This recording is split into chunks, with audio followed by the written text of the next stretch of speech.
Hello and welcome back to Will's World, where we don't just have one obsession, we have 100. And today's obsession is going to be a quick kind of rundown slash preview of the World Snooker Championship 2025, which starts tomorrow. So I've been a big snooker fan since probably around 2007. It was probably the first World Championships I actually actively remember watching, and that was a decent final. I think it was Higgins versus Selby. And I just remember that was like the first kind of time it captivated me. But I literally only watched like maybe the afternoon and evening session of the final day.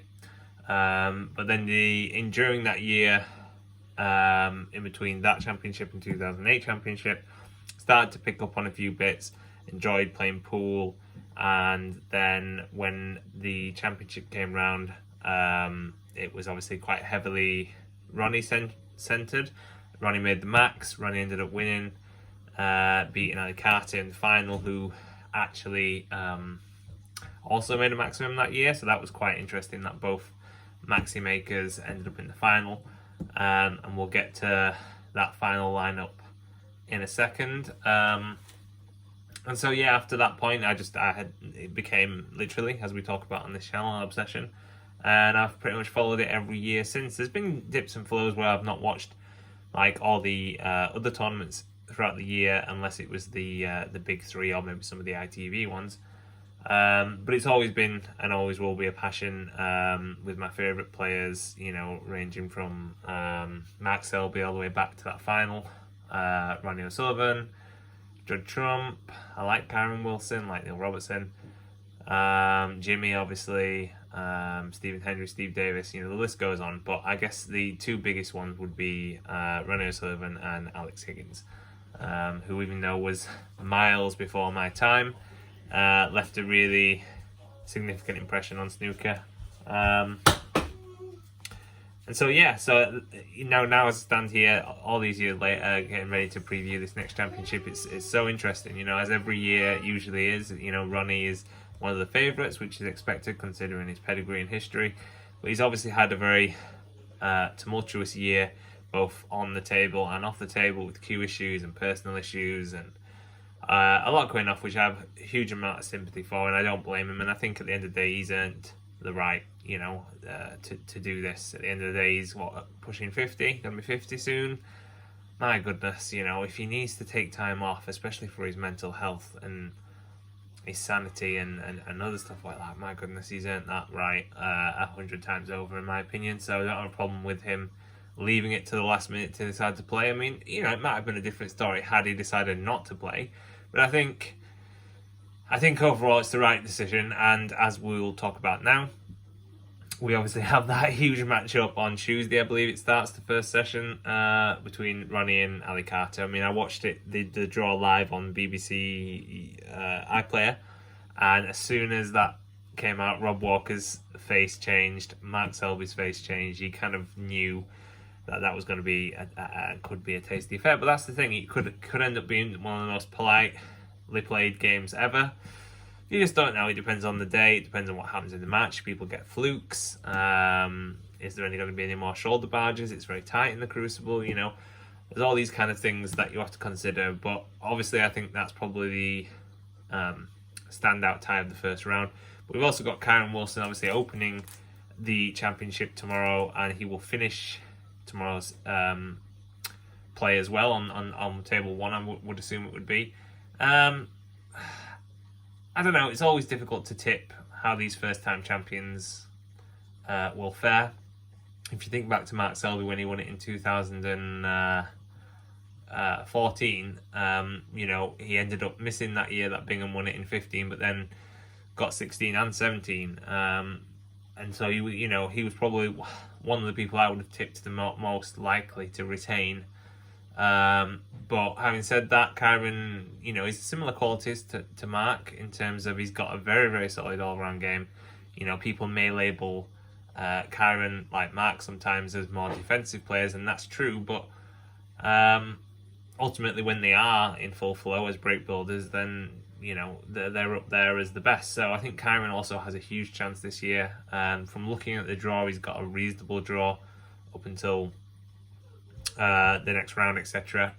So I would put him at about probably like my number 3, most likely to win the championship. I believe that Max Selby's going to win it. That's my personal opinion. I think he's probably number 1 on the list. He was doing interviews. He was there for the draw. That to me tells me, his mental health, as also he's had struggles like Ronnie, he's in good shape. And I think his all-round game will suit it. And I think ultimately, I think he would be my pick. And then my number 2 pick would be probably Judge Trump, because I do think he's due another world title. I think he's probably got more chance than Kyron, just because I feel like Kyron having the pressure of breaking that Crucible curse could be a bit too much. Not necessarily in the final. I think if he got to the final, Kyron absolutely would win it. But I think if he got to like the semis and maybe it started to weigh on his mind a little bit, Trump obviously hasn't got any of that. But again, it's depending on Trump's form really altogether, and whether he can put it together now to finally win another world championship. Number 4, I would probably put Ronnie, which is pretty low down on my thing. I think I would like Ronnie to win it the most out of everybody, just so we can see that record broken of 7 world championships into 8, and maybe that would finally give Ronnie some kind of peace within himself, and he could be a completely different player after that. But I think, considering the time out now and his age, obviously it's difficult to count him out, but I would say he's probably on that number 4 on the list for me personally. And then number 5 is probably more of a heart pick than a head pick, but I would like to see Neil Robertson win another one as well. I remember the 2010 championship really well, and I really was frustrated when he kind of turned over Martin Gould at the time, who was one of my favourite players. But I understand and respect his game and what he's been through and the struggles and everything like that as well. So, and I think when he's on song and he's not being too defensive minded, he's a great champion. So I think maybe I'd put him at my number 5. So that's like my kind of top 5 picks. It should be a very interesting tournament. I haven't been this excited for a tournament for a while, just because the weather's getting nice, things are moving in the right direction. Watching snooker can be quite a calm and peaceful experience, and sometimes it can be a very tense experience, but ultimately one of the best things about it is it's on 3 times a day, so you're going to catch some of it. It's annoying that Ronnie's sessions are 2:30 on Tuesday and 2:30 on Wednesday, which is just madness for people who work and have kids and all that stuff, and they can't.